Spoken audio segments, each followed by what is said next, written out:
All of you in one room here after so many years. Most Venerable Saripatra. Antarayavata Sabba Dhamma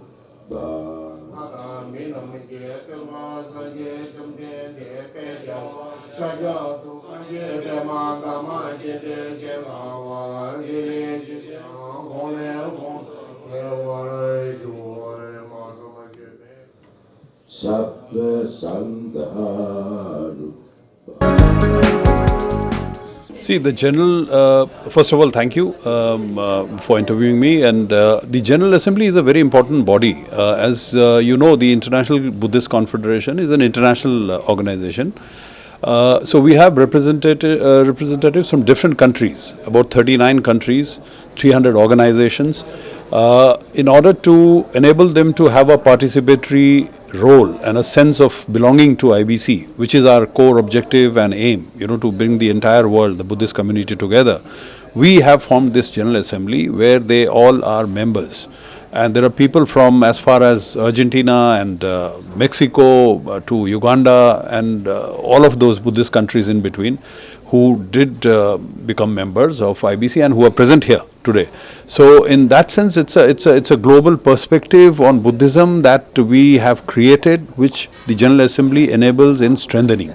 That's the essential role of the General Assembly. And we discuss a lot of issues about the functioning of IBC, the future of IBC, what role can IBC play in the international arena. We take in views from people who come from different background, different traditions, different cultures, and get to know as to what they are doing on Buddhism, and try to amalgamate that with our sense of and understanding of Buddhism. That's what happens in the General Assembly. All right, sir. So what role can perspectives into the global dialogue? See, Buddhism, has spread, as you know, Buddhism has spread to different countries. It emanated here. The birthplace of Buddha was Lumbini, and then of course his preaching was here, his enlightenment was in India. But it has traveled to as far countries as, Myanmar, Mongolia, Vietnam, Cambodia, Thailand, China. You see, when it spread out to all these countries, as it traveled, it inculcated values and traditions of these countries, wherever that Buddhism traveled. So as a result, the texture, the color of Buddhism changed a little bit, So you have different traditions, you have different sects, like the Theravadas, the Mahayanas, the Hinayanas, the Vajrayanas.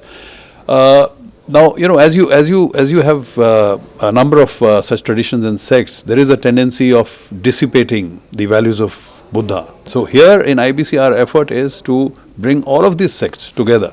So we function in a manner that all the sects are brought together under one umbrella, so that there are no differences.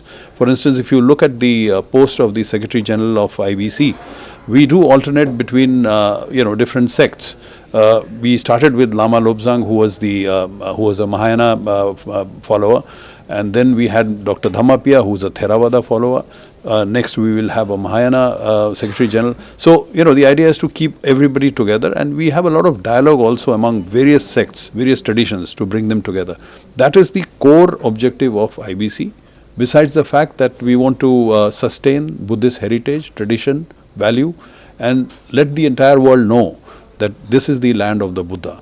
And so we try to tie them with India, with Bodh Gaya, with Sarnath, with Vaishali, with Kushinagar, the famous places which are associated with the Buddha.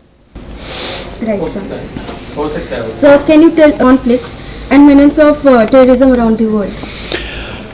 Look, Buddha has always taught mindfulness and compassion, very critical aspects. There are a lot of other teachings, but these are very core value systems which are applicable in today's world, and especially in the context of what you just asked, the conflict and the differences between people, religion, communities, etc.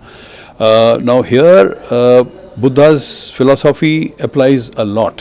When you talk about mindfulness, it's a serious thing. It's about humanity trying to think of each other, men, women, children, whatever, of whichever age group the community, the human race is, they think beyond the differences which have been created artificially by the society, which could be based on religion, social biases, or whatever.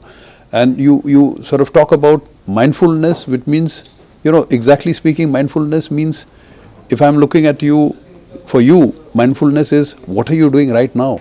What is it that you are, gaining from this planet? What is it that you're gaining from your surrounding? Be very focused on the present moment. Buddha always says that the past has gone, the future is, not visible. The present is where we are. So mindfulness is something as to, where you research and involve yourself, immerse yourself in the present scenario. And I think if the leadership across the world gets into mindfulness, thinking about what are they doing correct or wrong, or they will come to a solution to problems and issues of this nature, which is what is causing all this conflict. Compassion is the other aspect. Compassion is, of course, the meaning of the word. Buddha always preached compassion. If you go back to history, you will see Ashoka the Great, Ashok Samrat. He was a ruthless ruler. I mean, he went about slaughtering people and taking over various kingdoms, etc., in a brutal way. But that man learned compassion from Buddha, and he is the one who spread Buddhism to the Southeast Asian countries. Whether it is Vietnam, Thailand, Myanmar, Cambodia, Laos, etc. It has been all done by Ashoka. So this is the relevance of his teachings, which if we delve into in a more in focused manner, it will certainly help in bringing peace. And we are trying to make some effort towards this direction. We are having some conferences here and there on peace and conflict resolution. Hopefully in this particular conference also we'll discuss that issue.